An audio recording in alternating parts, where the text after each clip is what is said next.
Hey everybody, it's Christine coming to you from Tampa today at the beginning of a 3-city and 4-day travel week. I'm headed to Philadelphia and Boston next. And when I'm traveling as much as I am, one of the things I really have to focus on is staying present and time management. Going from hotel room to hotel room and time zone to time zone and all the different planes, my meditation practice becomes even more important. Making sure I have good food and drinking plenty of water, getting sleep, taking good physical care of myself and spiritual care of myself. But I've also found it's really important to have systems in place that help me manage my time because I can get really overwhelmed and stressed out.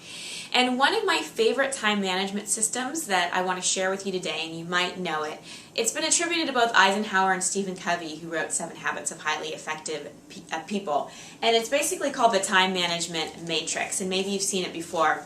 I've drawn a little picture here. Sorry, I don't travel with a whiteboard. And I'm also going to put a link to a PDF that really outlines this matrix in the blog below. But basically what he says is there are 4 quadrants here in terms of how we should focus and how we should look at our activities and how we should manage our time. And the first quadrant is the urgent and important things. And these are the things that really seem to come up a lot when we have a lot on our plate. It's those things that we have to deal with right away. It's when we're on deadlines. So for me, those things are responding to emails that have to do with the media tour I'm doing right now, making sure I'm catching my planes, making sure I'm getting to all my interviews on time, things like that, the things that are really urgent and important to deal with right away. It's basically what they call the management and necessity quadrant. And this can be very stressful. And what we can do when we get too caught up in this is miss out on quadrant 2, which is the not urgent but important.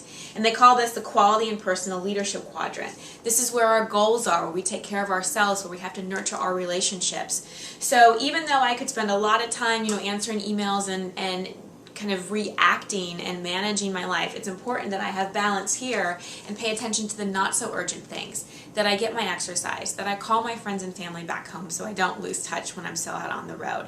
So if you find yourself not paying enough attention to those things that are important but not necessarily urgent, I encourage you to consider that maybe you're wasting a little time down in these 2 quadrants. Now, the third quadrant here is the not important but urgent things. Those text messages or emails that come in or the daily interruptions that aren't really that important but distract you and pull you away from what you need to do, and that pull you away from those goals that are really important.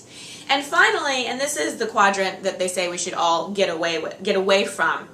This is the not important and not urgent. It's basically the trash, the waste, the things that we should just get rid of, the mindless activities, the things we do for escapisms, those distractions that aren't productive in any way.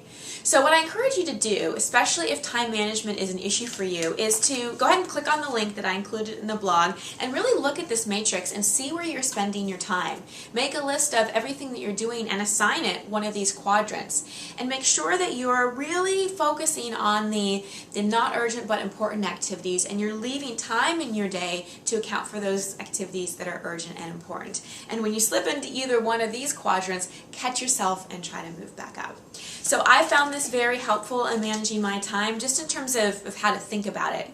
Time management is something, since it's a very linear, logical part of our life, it's nice to have a system and structure in place. So that's why I find this so useful, and I hope you did too. Have a great week, everybody, and I will see you next week. Bye.